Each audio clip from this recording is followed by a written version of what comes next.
충남 서천에서 일면식도 없는 40대 여성을 살해한 혐의로 구속 기소된 이지연이 첫 재판이 5월 13일 오전 11시 대전지법 홍성지원에서 열린다. 검찰은 이지연이 범행 약 한 달 전부터 다 죽여버린다는 메모를 작성하고 흉기를 준비해 거리를 배회한 정황 등을 들어 계획적 살인으로 보고 있다. 이 씨는 코인 투자 손실과 대출 거절로 신변을 비관하며 불특정인을 노린 범행을 결심한 것으로 조사됐다. 또한 범행 직전 다른 여성을 따라간 정황도 포착돼 살인 예비 혐의도 함께 적용됐다. 이 씨는 체포 후 우발적 범행을 주장하고 있으며 변호사 7명을 선임해 책임 회피 시도를 벌이고 있는 것으로 알려졌다. 사건은 지난 3월 3일 새벽 서천 사곡리 도로변에서 발생했으며 피해자 B씨는 흉기에 찔려 숨진 채 발견됐다. 재판부는 첫 공판에서 피고인의 입장과 증거동의 여부 등을 확인할 예정이다.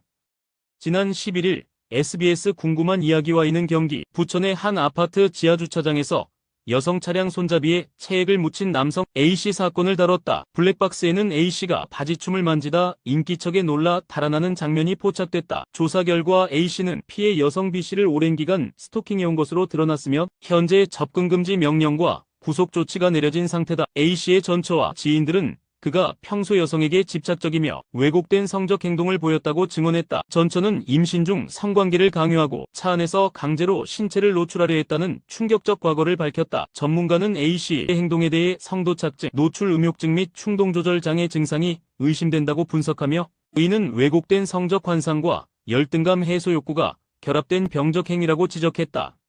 지적장애가 있는 12살 아들을 목 졸라 숨지게 한 혐의로 기소된 40대 친모 A씨에 대해 검찰이 징역 8년을 구형했다. 전주지법에서 14일 열린 결심 공판에서 검찰은 그간 헌신적인 양육은 인정되지만 아들을 살해한 범행은 중대하다며 중형을 요청했다. A씨는 이혼 후 빚과 양육을 혼자 감당하며 생활고에 시달려왔고 직장에서 해고된 직후 범행을 저지른 것으로 드러났다. 범행 당일 귀가하던 아들을 차에 태운 뒤 농로에서 목을 졸라 살해한 A씨는 곧장 경찰에 자수했다. 조사에서 A씨는 나도 죽으려고 했다며 극단적 선택을 시도하려 한 정황도 전해졌다. A씨는 법정에서 변명의 여지 없다며 죄 없는 아들을 떠나보낸 고통에 하루에도 수십 번 가슴이 찢긴다고 선처를 호소했다. 선고 공판은 5월 21일에 열릴 예정이다. 광주고법 제1형사부는 강도치상 및 절도 혐의로 기소된 A씨에 대한 징역 4년의 1심 판결을 그대로 유지했다고 14일 밝혔다. 피고인과 검사의 항소는 모두 기각됐다. A씨는 지난해 7월 처음 본 피해자 B씨와 술을 마신 뒤 길을 걷다 금팔찌를 보여달라고 꿰어 1,800만 원 상당의 40돈짜리 팔찌를 낚아채 도주했다. 불과 2주 뒤엔 술에 취해 잠든 또 다른 피해자의 몸에서 총 1,000만 원 상당의 금목걸 이팔찌 반지를 훔치려다 피해자가 잠에서 깨 붙잡자 넘어뜨려 상해까지 입힌 혐의도 받고 있다. 법원은 A씨가 이미 상해죄와 특수협박으로 집행유예 중이었으며 또 다른 형사 재판도 받던 중 범행을 저지른 점에서 개전의 정이 없다고 판단했다. A씨는 결국 항소심에서도 징역 4년형이 확정됐다. 14일 충남소방본부 등에 따르면 전날 오후 9시 16분 충남 천안 소재의 한 27층짜리 아파트에서 부부싸움으로 3명의 사상자가 발생했다. 소방당국은 자녀로부터 아빠가 엄마를 흉기로 찌르고 아파트에서 뛰어내렸다는 신고를 받고 곧바로 현장에 출동했다. 남편 A씨는 해당 아파트 1층 화단에서 사망한 상태로 발견됐고 아내 B씨는 심정지 상태로 발견돼 병원으로 옮겨졌으나 숨졌다. 소방당국은 집안에서 흉기에 찔린 딸 C양을 발견하고 병원으로 옮겼으며 소방 관계자는 A씨와 B씨를 화단에서 발견 후 집에 올라가 C양을 확인했다며 C양은 경상이라 부축해서 데리고 나와 병원으로 옮겼다고 밝혔다. 경찰은 A씨가 부부싸움을 하다 집에 있던 흉기로 C양에게 상해를 입힌 뒤 우발적으로 아내인 B씨와 함께 뛰어내린 것으로 추정하고 있다. 경찰은 주변 지인과 목격자인 C양 등을 상대로 정확한 사고 경위에 대해 조사하고 있다. 상습 불법 촬영과 비서 성폭행 혐의로 기소된 유명 사업가 고모 씨가 항소심에서도 징역형을 피하지 못했다. 14일 서울고법 형사 10-1부는 고 씨에게 징역 6년과 성폭력 치료 프로그램 80시간 이수를 명령한 원심을 유지했다. 고 씨는 2023년 4월 한남동 사무실에서 다른 여성과 성관계 중 연인에게 발각되자 연인의 머리채를 잡고 폭행했으며 이별 통보를 받자 성관계 영상을 유포하겠다고 협박하고 강제로 간음했다. 또한 2022년에는 술에 취해 의식을 잃은 수행비서 B씨를 성폭행했으며 2021년 2023년 사이 옛 연인을 포함한 여성 34명을 상대로 불법 촬영을 반복한 것으로 드러났다. 피해자 중 한 명은 극심한 정신적 충격 끝에 사망했고 또 다른 피해자는 원치 않은 임신을 겪었다. 재판부는 피해자 중 일부는 극단적 선택을 했고 고 씨는 집행유예 기간 중에도 범행을 이어가 죄질이 극히 불량하다며 항소를 기각했다.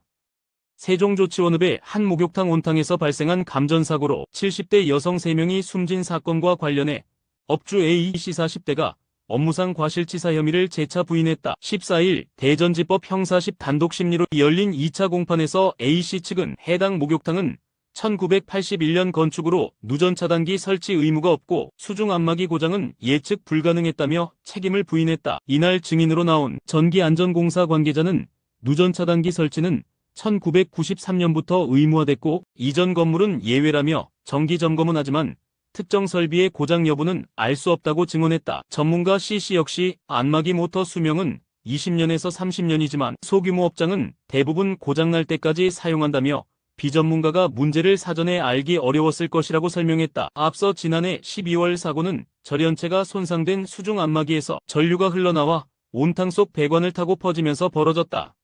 인기 유튜버 찌양 본명 박정훈에게 협박 및 강요 혐의로 고소당한 가로세로 연구소 김세혜 대표에 대해 재수사에 들어갔다. 경찰은 앞서 김 씨를 무혐의 처리했으나 검찰의 보완 수사 요청에 따라 수사에 다시 착수한 것이다. 서울 강남경찰서는 지난 3월 14일 서울중앙지검으로부터 정보통신망법 위반 명예훼손, 협박, 강요 혐의에 대한 보완 수사 요청을 받고 수사를 재개했다고 14일 밝혔다. 김세혜 대표는 지난해 7월 찌양 측으로부터 명예훼손 등 혐의로 고소됐다. 찌양은 당시 전 연인 A씨로부터 수년간 폭행과 강요를 당했고 그로 인해 유흥업소에서 일했다고 밝혔으나 김 씨는 유튜브 채널에서 해당 주장이 거짓이라고 주장했다. 경찰은 지난 2월 해당 사건에 대해 각하 및 무혐의 불송치 결정을 내렸고 이에 찌양 측이 이해 신청서를 제출해 검찰이 이를 수용했다. 경찰 관계자는 현재 검찰의 요청에 따라 수사 중이며 구체적인 내용은 공개하기 어렵다고 밝혔다.